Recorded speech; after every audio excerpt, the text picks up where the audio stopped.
Israeli प्रधानमंत्री Benjamin Netanyahu भले ही कहते हैं कि उन्होंने हमास को मिटाने की कसम खाई है, लेकिन इसकी सच्चाई उन्हें खुद पता है कि अभी तक वो इस समूह को कितना मिटा चुके हैं और कितना मिटाना अभी बाकी है। साल भर से ज्यादा समय से युद्ध चल रहा है और अब तक इजराइल किसी निर्णायक नतीजे के करीब भी नहीं पहुंचा है, जबकि अमेरिका इजराइल की हर तरह से मदद कर रहा है। इजराइल को अच्छे से पता है कि जब तक हमास के साथ हिजबुल्ला, हूती और ईरान खड़े हैं, तब तक नेतन्याहू के लिए अपनी कसम पूरी कर पाना आसान नहीं है। इन लड़ाकों ने इजराइल की एक मुश्किल और बढ़ा दी है। अभी तक इजराइल अपने ऊपर हुए कई हमलों को दुनिया से छिपा ले जाता था। अब ये लड़ाका समूह इजराइल के उस कारनामे की भी पोल खोल दे रहा है। अब हमास और हिजबुल्ला इजरायली ठिकानों पर किए गए अधिकतर हमलों की रिकॉर्डिंग कर उसके वीडियो फुटेज जारी कर रहे हैं। हमास की सैन्य शाखा अल कसम ब्रिगेड ने गाजा में इजरायली सेना पर हमले का फुटेज जारी किया है। इस हमले में उन्होंने एक इजरायली कमांडर को भी मार गिराया है। ब्रिगेड के लड़ाकों ने जबलिया शरणार्थी शिविरों में फुटेज रिकॉर्ड किया है। इसमें Merkava tank, D9 military grade bulldozer और एक अन्य सैन्य वाहन को नष्ट करते हुए दिखाया गया है।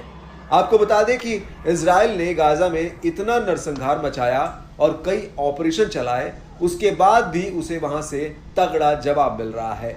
शनिवार को अल कस्साम ब्रिगेड और अल अंसार ब्रिगेड के स्नाइपर्स ने गाजा में तैनात एक इजरायली सैनिक को मार गिराया और इसका फुटेज भी जारी किया।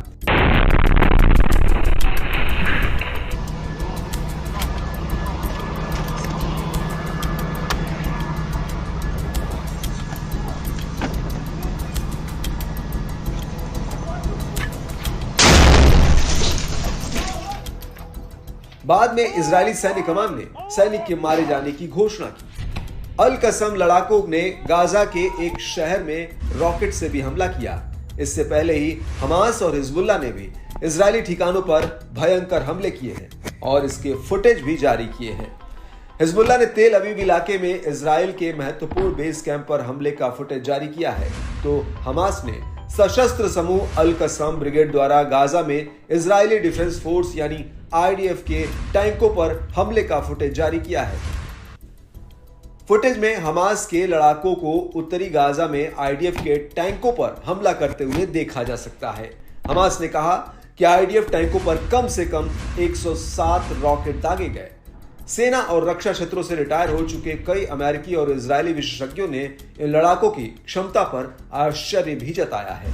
कुछ लोगों ने तो यहां तक कहा कि इजराइल इनको हल्के में लेने की भूल कर रहा है, जबकि इनके पास एक से बढ़कर एक आधुनिक हथियार है और ये लंबे समय तक युद्ध करने में सक्षम है।